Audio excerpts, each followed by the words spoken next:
Welcome to the HC Insider Podcast. I'm Paul Chapman.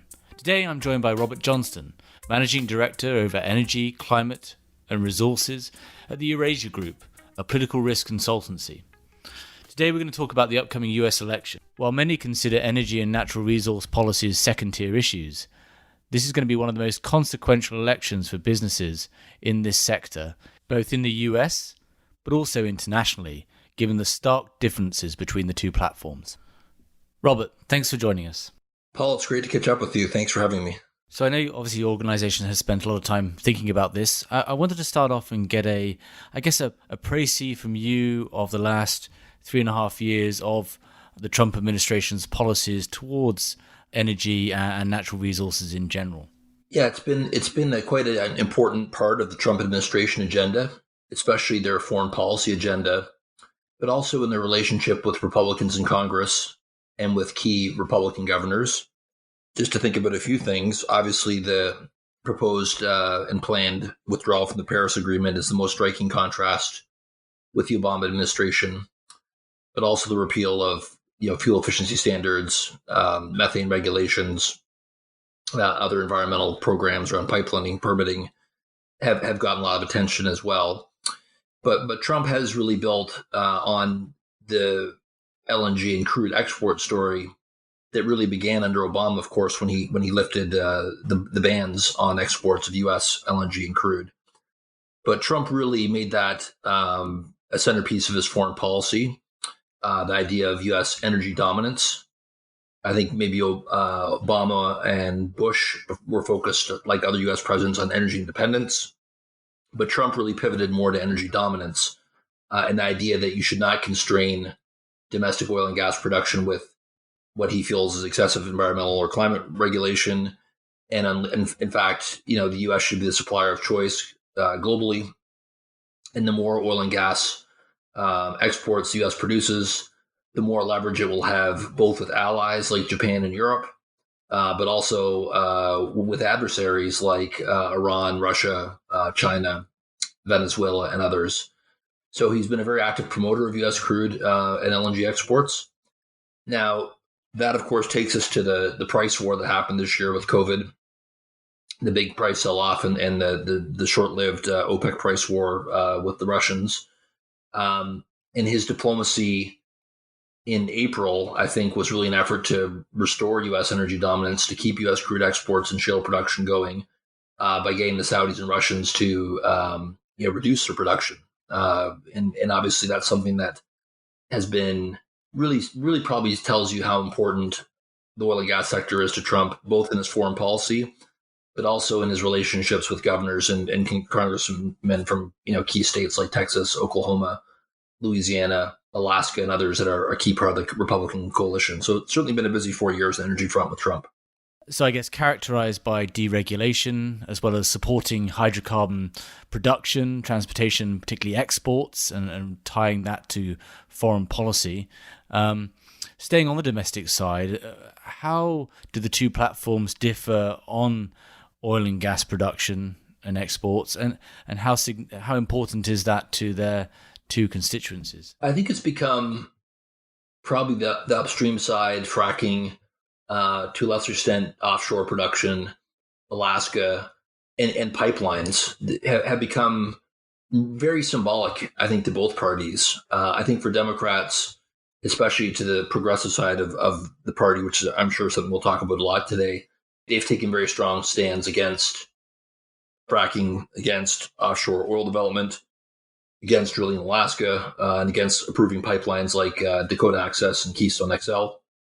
And those positions were really central for primary candidates like Elizabeth Warren and Bernie Sanders. But Biden seems less focused on those kind of restrictions on the upstream. He is talking about no more drilling on federal lands. And that's about somewhere between 8 and 10% of U.S. crude oil production in states like Wyoming, Colorado, Montana, Utah. But it doesn't really account for places like the Permian and Eagle Ford to the same extent, which are mostly on private lands. But still, that would be a pretty big shift if Biden does fall through on that. Now, of course, Trump, when he looks at fracking, when he looks at Alaska, the deep water, and those pipelines, it's all been about job creation, about energy dominance, about really mobilizing, highly paid blue collar jobs in key, mostly Republican, but some so-called purple states with, Republicans and Democrats going back and forth, like Colorado and Pennsylvania. So I think he's really going to emphasize in those states, including those so-called purple states like Colorado and Pennsylvania, West Virginia, swing states, that he's a better bet in terms of preserving oil and gas and fossil fuel jobs. And a key part of that will be his willingness to continue to open up the maximum amount of land and offshore for production. So much so, in fact, Paul, that as you know, based on where the market has been the last few years, it's not like interest in areas like Alaska has been that high. And yet for Trump, it's still something he keeps coming back to because it's consistent with his sort of very supply-driven view of what the oil and gas sector should look like. I guess it doesn't sound like there's too much of a stark difference between the two platforms, perhaps compared to what it would have been with a Warren administration or a Sanders administration. Mainly the differences are around, I guess, willingness to explore environmentally sensitive areas, potentially some pipeline projects. Is that a fair statement? Well, I think you're right that there's less difference between Biden and Trump than there would have been between Warren or Sanders and Trump. But that said, there are still some important differences.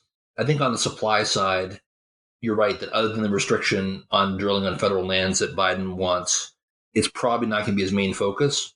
But when you look at the rest of the sort of energy value chain, including midstream, including downstream industries, including environmental regulation, there's going to be pretty significant differences, and including foreign policy as well. So I think that's right as far as the upstream picture goes. But when you look at the demand side and look at the role of climate policy in particular, that's where the differences really stand out. I'm sure that's something we can discuss here for your listeners.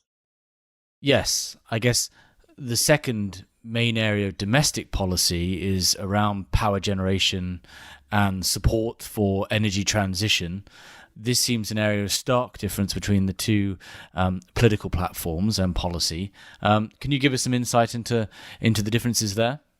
Yeah, I mean, the National Clean Energy Standard that Biden is proposing to have, emissions-free power generation by 2035, clean energy standard is quite aggressive.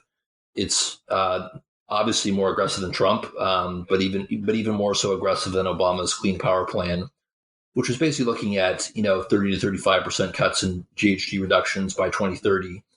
This is talking about 100% clean energy by 2035.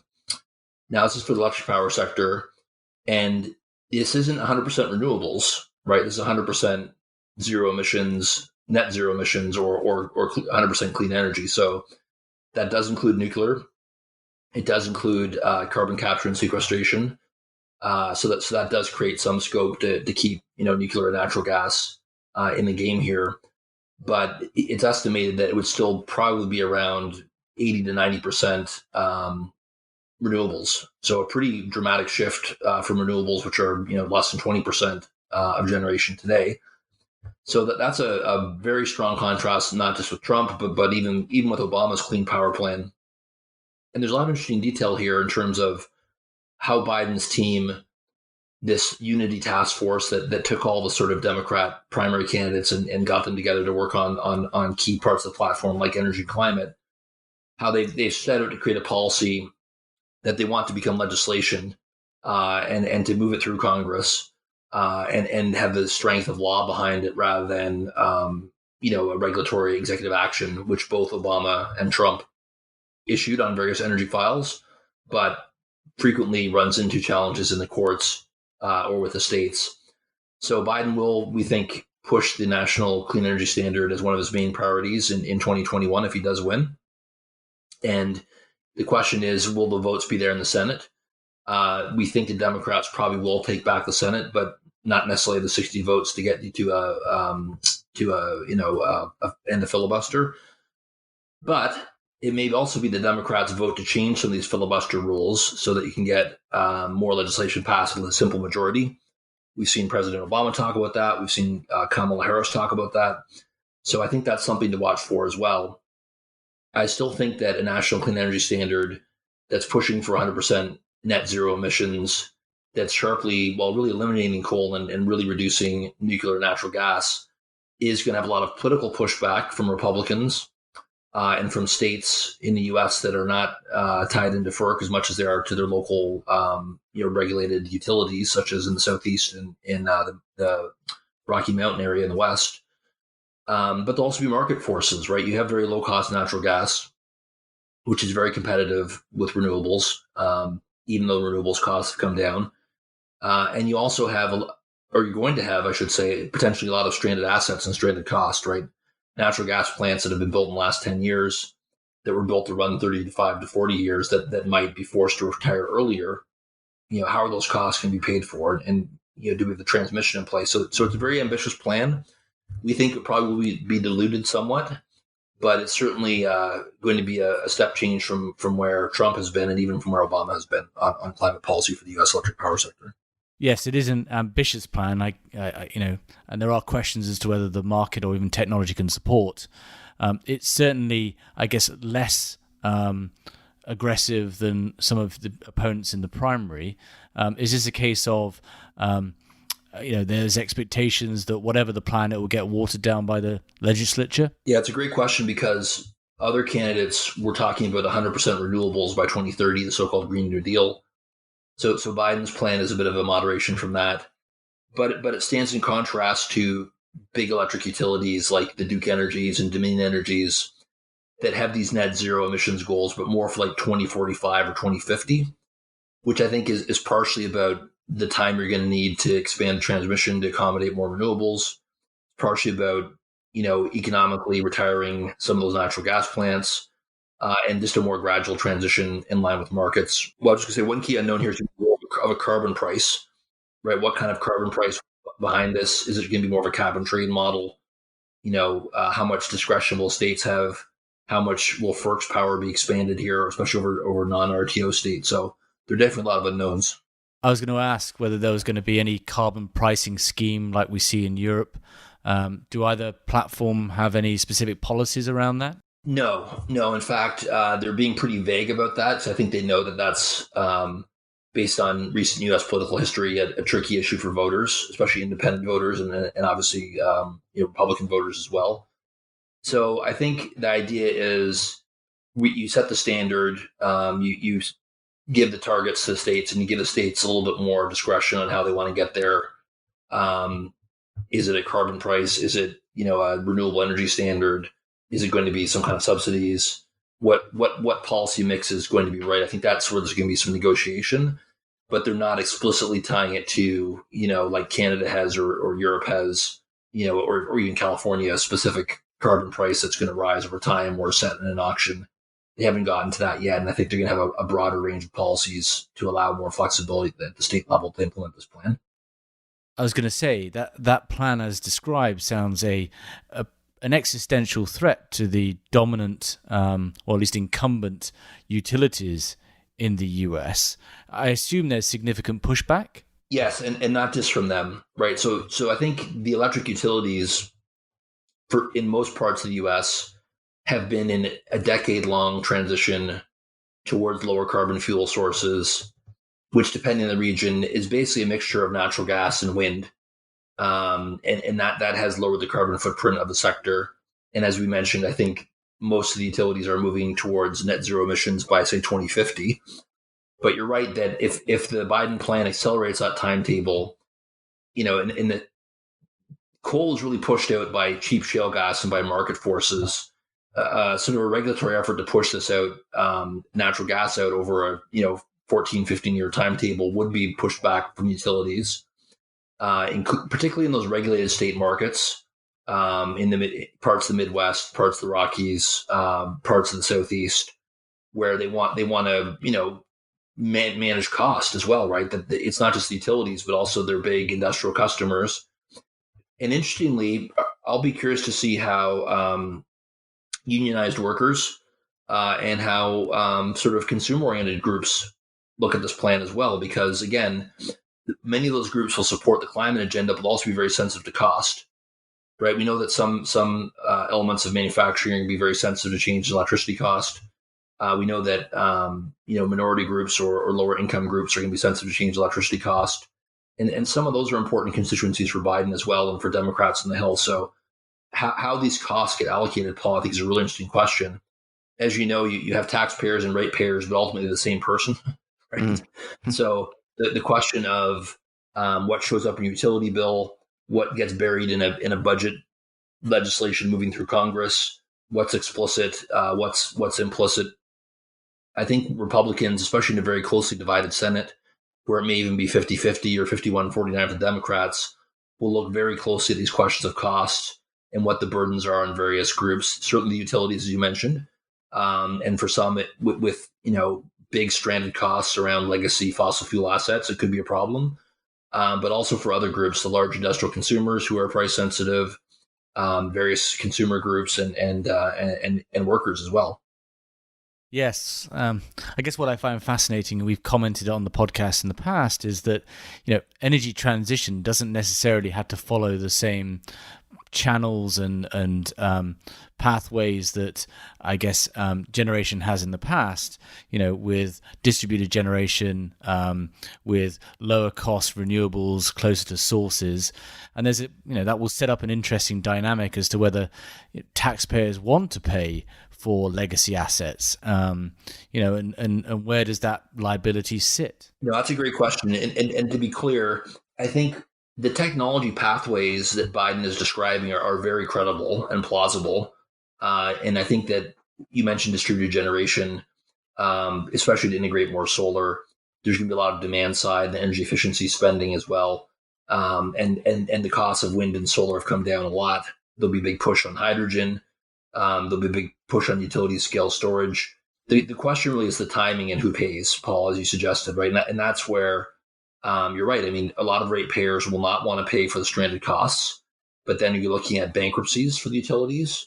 Can you look at some kind of so-called good bank, bad bank utility strategy like the Germans did, right? That they basically split their utilities into, kind of clean energy oriented new co and sort of fossil fuel stranded asset old co for some of the big European utilities. And that model worked out okay. Certainly not perfect.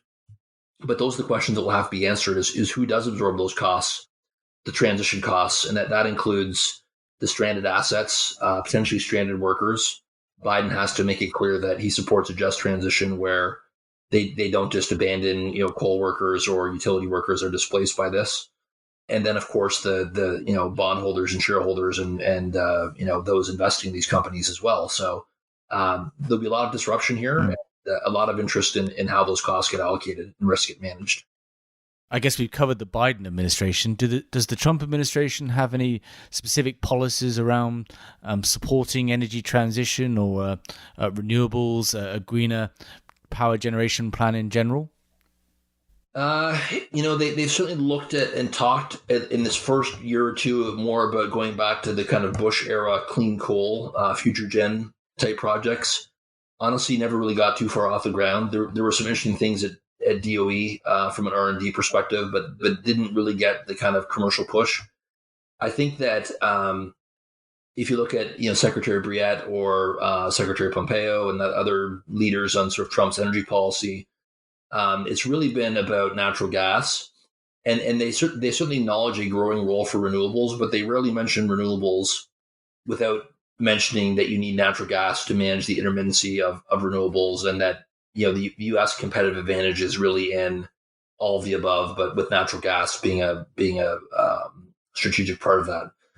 So they haven't had a kind of push the way that Obama or even Bush did on wind and solar. If anything, it's been haggling with Democrats on the Hill over extending kind of legacy production tax credits.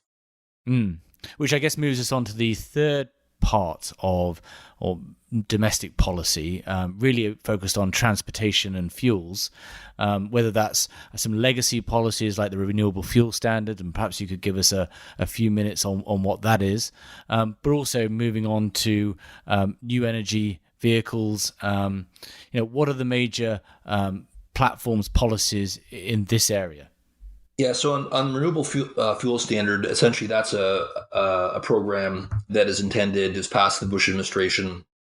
It was intended to mandate blending ethanol into the gasoline pool, and we're now 15 years into that program, and it's starting to hit maturity, meaning that the maximum amount of volume of ethanol that the gasoline pool can absorb is getting pretty close to the limit. So there's been a question of, does that mean it's time to sort of unwind this ethanol mandate? Should it be expanded? In other words, force automakers to develop engines that can accommodate more ethanol? Should the focus shift more towards biodiesel? Should it switch more towards even cleaner forms of ethanol, so-called cellulosic ethanol, which is made from agricultural waste, not corn? And then all of those questions are really being very politically sensitive because, as we know, ethanol has been very popular in the Midwestern states like Wisconsin and Iowa that are definitely battleground states in this campaign as they've been in prior campaigns. So Trump has basically, his policy has been to try to balance the interests of the refiners who've supported him but oppose expansion of the ethanol mandate and actually favor exempting smaller refiners from the program, with balancing his need to assuage farmers who voted for him in 2016, but also have been hurt by some of his trade policies.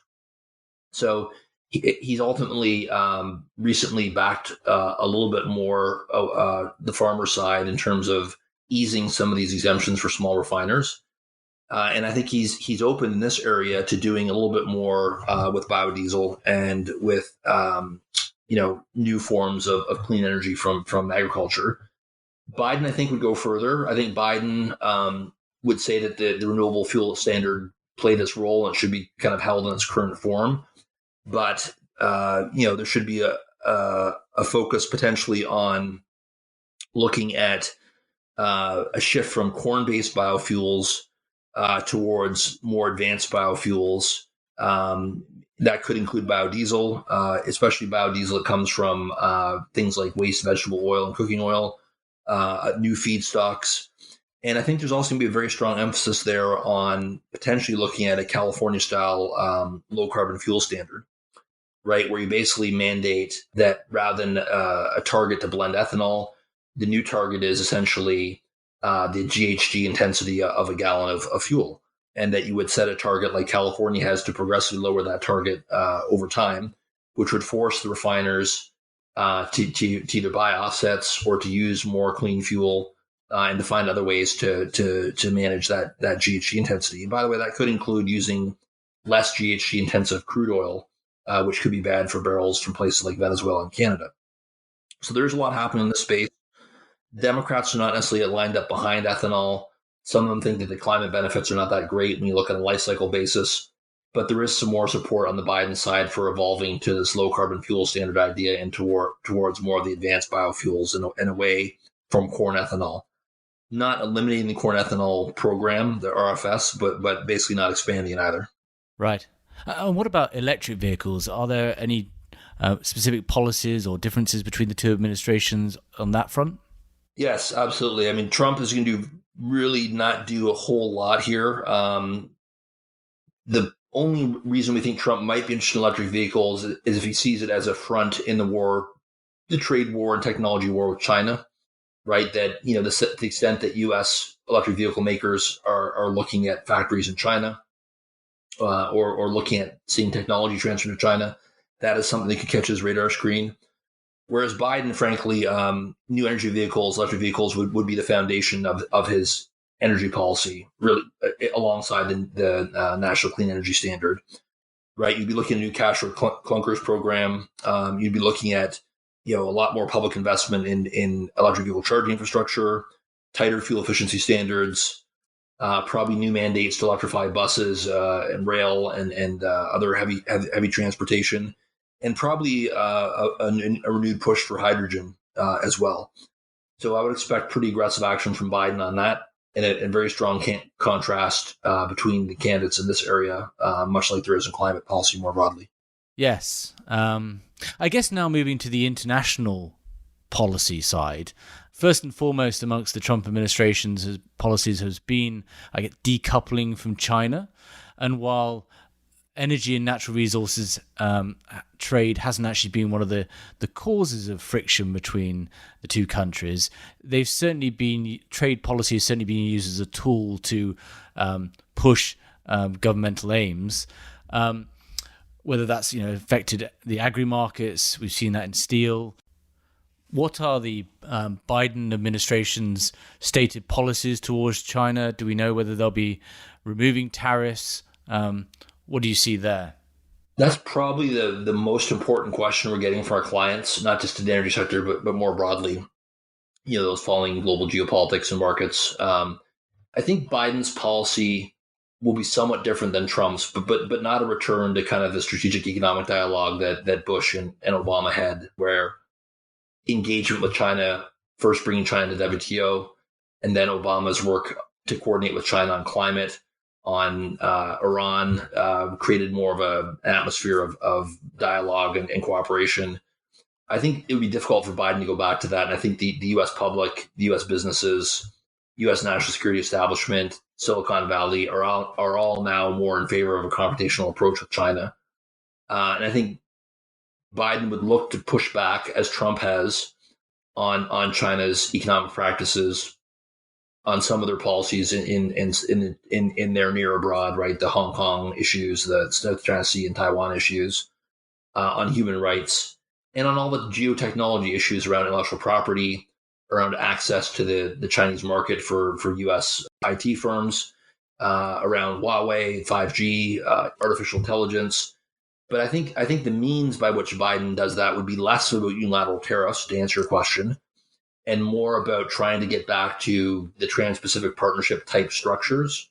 Probably not the Trans-Pacific Partnership, because I think the politics around that have changed a lot in the Trump era, but more the idea and spirit of working with the Japanese, the Koreans, the Canadians, the Australians, the Indians, Europeans, to try to create more of a unified front against China on some of those issues.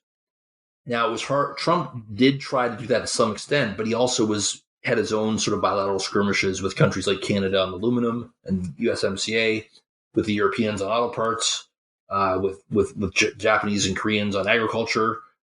So it was hard to kind of create a kind of counter-China coalition. Biden, I think, will try to do this more through a multilateral pathway versus a unilateral kind of tariff confrontation the way that Trump has done. Will that work? Time will tell, but I think it will be a shift in sort of tactics, but not necessarily in strategy. I guess one of the key tools that has been used in the trade wars has been U.S. agricultural output. Is that still a viable tool, or have the Chinese simply switched to buying from other producing countries, Brazil, for example? No, I think agriculture will remain very central here, right? That I think one thing the Chinese can do to assuage Trump is increase agricultural exports. And conversely, one thing they can do to create political pressure in Washington is to curtail their imports of agriculture from the U.S. So I think it will remain a very politically sensitive sector in the relationship.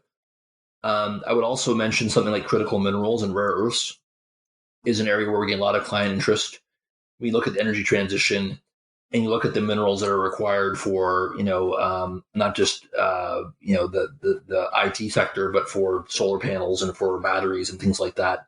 China does have a strategic and dominant position in a lot of those minerals, and that's something that Trump has started to address, and I think Biden would have to focus on that as well. So I would say sectors like agriculture and critical minerals will remain very politically sensitive. Oil and gas is probably the one area where there is a lot of substitution, right? That, this month, U.S. exports of crude to China were up. 2 or 3 months ago, they were down quite a bit. And I think the Chinese will continue to diversify their supply in oil and gas.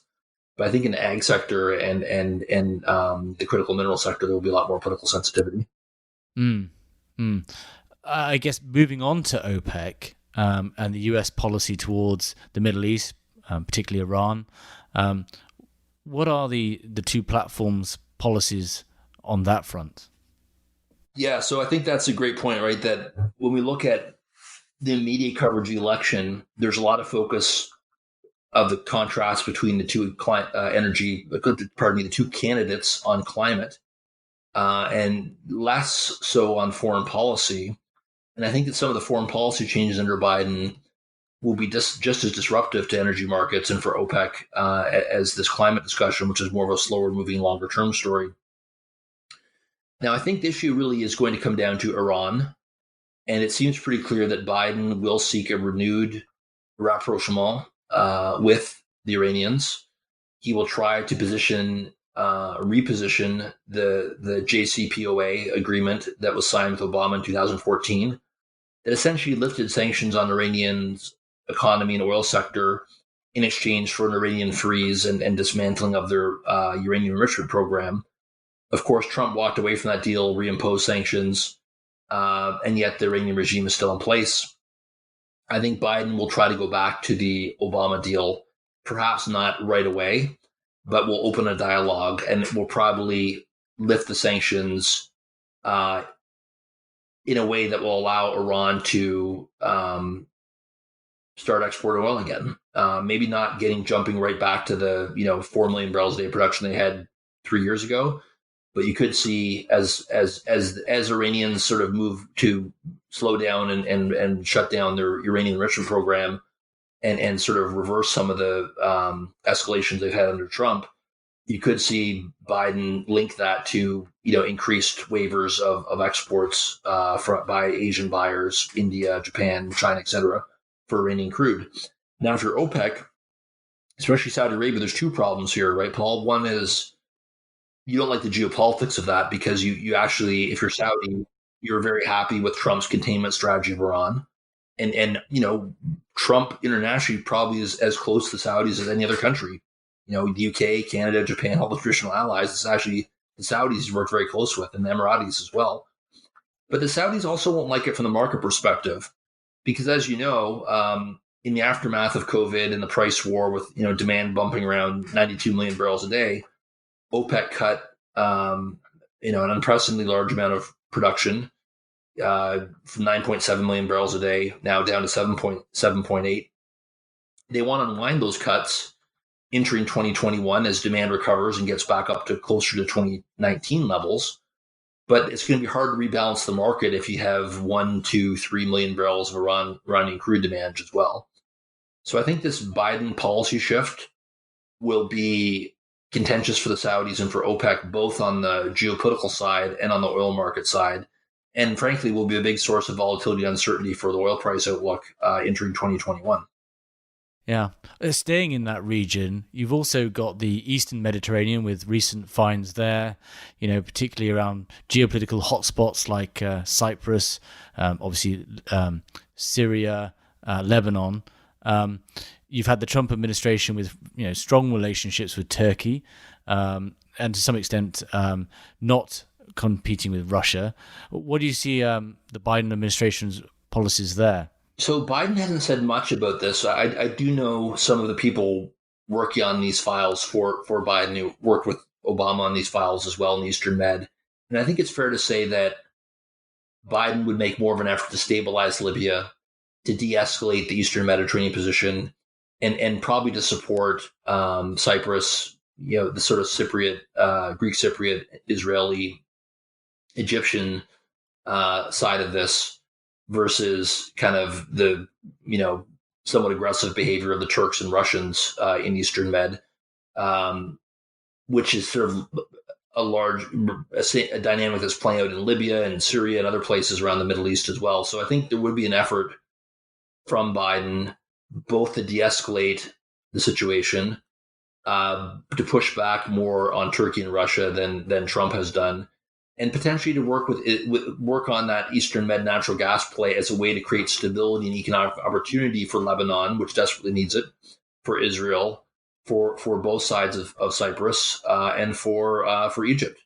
And that really hasn't been where Trump has been. In fact, Trump's policy really has been, never mind this Eastern Mediterranean gas, there's plenty of US LNG that can go to Turkey or to Greece or, Bulgaria and Southeastern Europe, Italy.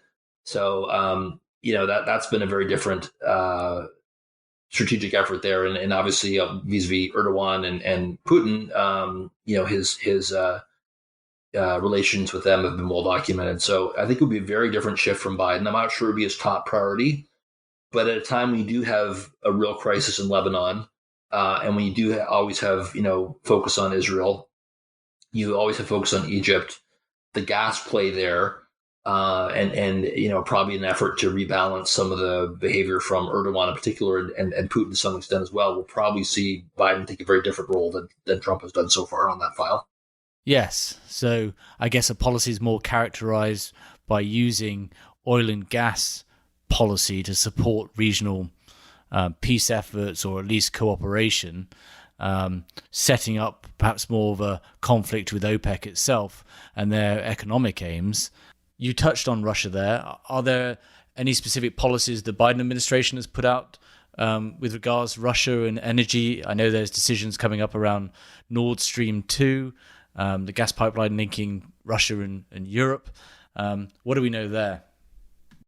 Yeah, I think it's quite possible that Russian interference in the election will be a key story again, and that Biden will be under very strong pressure, especially from progressive Democrats, to not only take a tougher stance on Russia's interference in U.S. politics, but also to investigate all the Trump so-called scandals and rumors and reports that are out there that were around the impeachment. And that'll be tricky, right? Because I think that the Democrats will want to stand up to Russia on multiple fronts, but it's also not something where the pathway to success will be any more clear for Biden than it was for Obama on Ukraine, right? That you can open that door, but what does it look like? Where are you going to be most effective in pushing back against Russia? So I think on the headline level, there'll be more pressure and a more confrontational approach probably from Biden towards Russia than what we've seen under Trump. But substantively, where will there be real changes? Where does the U.S. have real leverage? That's an interesting question. I'm not sure there's a lot that the U.S. can do to sort of change Russia's policies in Eastern Med or in Libya or in Ukraine, certainly Belarus, the election interference. So it could be a bumpy picture between the U.S. and Russia. If Trump gets reelected, again, there'll probably be a lot of questions around election interference. Did the Russians help Trump? But the policies of the sort of non-confrontational approach that Trump has taken, for the most part, with a couple of exceptions, like for example on things like ballistic missiles, there's been a bit more of a confrontational approach. On things like Nord Stream that you mentioned, there's been a bit more of a confrontational approach. But overall, it hasn't been a particularly confrontational approach from Trump towards Russia. And I don't think that would change very much in the second term. So I guess the other big area is back to climate-related policies. I think it's been quite clear that the Biden administration have said they'll rejoin the Paris Agreement, and I guess when you take a step back, you've got a big contrast between the two potential administrations. The Trump administration, ultimately pro hydrocarbon, and the Biden administration supporting energy transition and a shift to electrons. I guess my question is, how significant, how consequential is this election for global policy, for global businesses, or will market forces dictate the direction that economies take anyway, and this will really impact, I guess, the US and its energy transition in particular? I think it's very consequential. I think that rejoining the Paris Agreement or preventing U.S. withdrawal, as Trump proposes, will be significant in a couple of respects.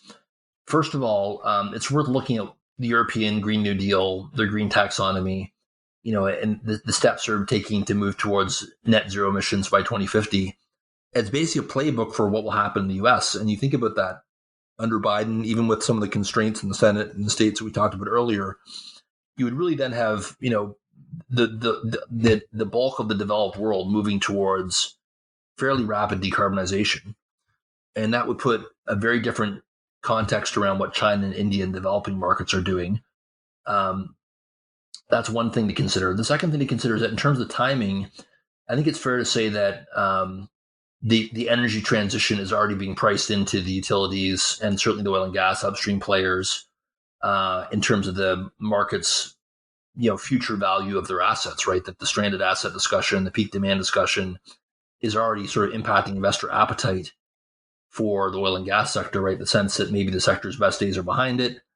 Maybe there'll be some oil demand growth for a few more years, but then we move to a peak. And maybe we just don't get back to the kind of lofty valuations and success the industry had, say, in 2011 or 2007 or previous times.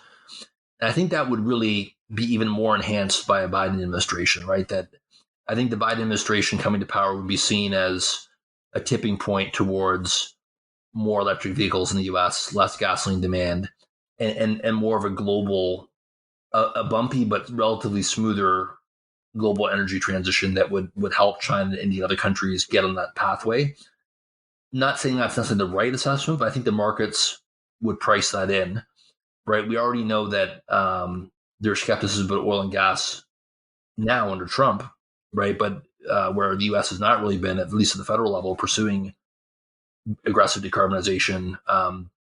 But I think if Biden wins, that will validate a lot of those in the market who are skeptical in the future of oil and gas, and that will affect the cost of capital and the overall size of the capital pool for the industry, not just in the long term, but in the very short term as well. Yeah, I mean, these are pretty strong market forces. I found it interesting that despite the Trump administration's support for the coal industry, more mines have been closed in his first term than in Obama's, which I think points to that fact. Yeah, and that's right. And I think that's why it's really interesting when you look at, in the U.S., it's been cheap gas displacing coal. In China and Europe, it's been cheaper renewables and subsidies, in some cases, displacing coal. What's that going to look like in the transportation sector or petrochemicals or buildings, right? Other sectors, other greenhouse gas emitting sectors, right? And, in those cases, like heavy transportation, the cost of the alternative non-emitting technologies are much higher, right? Wind is very competitive with gas, but hydrogen is not very competitive with diesel right now. So how much will Biden lean into that? Europeans are leaning it quite a bit. But even there, you're talking about 10, 20 years of transition. So you really have to go sector by sector to look at where the disruption is going to happen. And we've already seen it happen in the electric power sector, no question about it, as you suggested. Now we turn to petrochemicals, to manufacturing, supply chains, transportation, both passenger vehicle and heavier transportation. Aviation right now, I mean, there's not really a lot of alternative fuels or technologies for jets, but there are people working on them, right? Can Biden scale that? And if so, that's a 7 million barrel a day market for jet fuel, at least it was before COVID. So the point is, I think the market will focus on the U.S. at being a leader in those areas versus sort of laggard under Trump, and see that the U.S. working with Europe would probably tip the scale a little bit more to some of these other sectors decarbonizing on a faster timetable than they might under Trump. Yes, it's fascinating that, compared to 10 years ago, these platforms are so divergent that the political risk inherent for energy and natural resource businesses, whether domestic or global, is quite immense, depending on the outcome. And not just for businesses, but also for talent. I think that's absolutely true. I think that there's a lot of people working in the fossil fuel industry, and I think Biden knows that those voters, whether it's direct fossil fuel workers or the large kind of secondary, tertiary industries that are tied to the fossil fuel sector, including not just in Texas and Oklahoma, but all over the map, have concerns about the nature of the transition, and they certainly support addressing climate change and environmental action, but they're also concerned with their jobs, their neighbors' jobs, or the community's jobs. So Biden is working closely with unions. He's focused on a just transition. And, it's a question of scale, right? There'll be a lot of workers displaced if his plan moves forward. And not all of them will be able to shift into, solar panel installations or working for Tesla. There will be some of those jobs, but some of those industries are not as labor intensive. Not all of them are as unionized. Some of them have much more automation than oil and gas. And so that's going to be a real political challenge for him. But what we can say is that the base of the Democrat Party, I think, is less now about the blue collar jobs that might have been sympathetic to a Keystone XL pipeline or coal mining in the past, and more now about progressive voters that want a transition, but are certainly attuned to the political and economic reality of taking care of the workers who might be left behind. I guess this may be unfair to ask, but does the Eurasia Group have a prediction for the upcoming election? We do, and we got the last one wrong, as did many others. So take that with a grain of salt. But certainly, as of now, well, put it this way: I think really at the beginning of May we had Trump as a 60% candidate, but since then we've shifted to Biden at 65%. So we've pulled Biden up 25% and Trump down 20%, largely due to the COVID story. Largely due to Biden's fairly successful kind of low-key campaign he's been running, and to the sort of continued struggles in the economy. And we'll see. I mean, that's not a slam dunk, but Biden. One of my colleagues told me yesterday that Biden has the biggest lead of a challenger over an incumbent in the last 100 years of polling.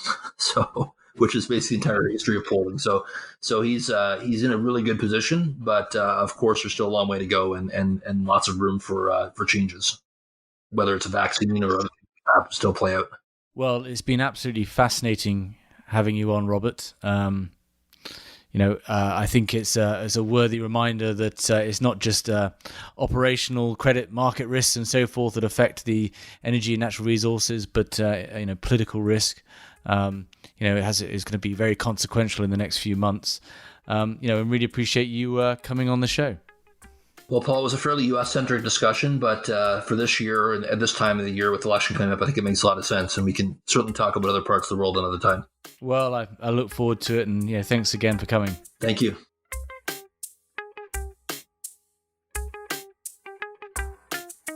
Thank you for listening to the HC Insider podcast. To find out more about HC, go to hcinsider.global, where there's more news and content focused on the commodities markets.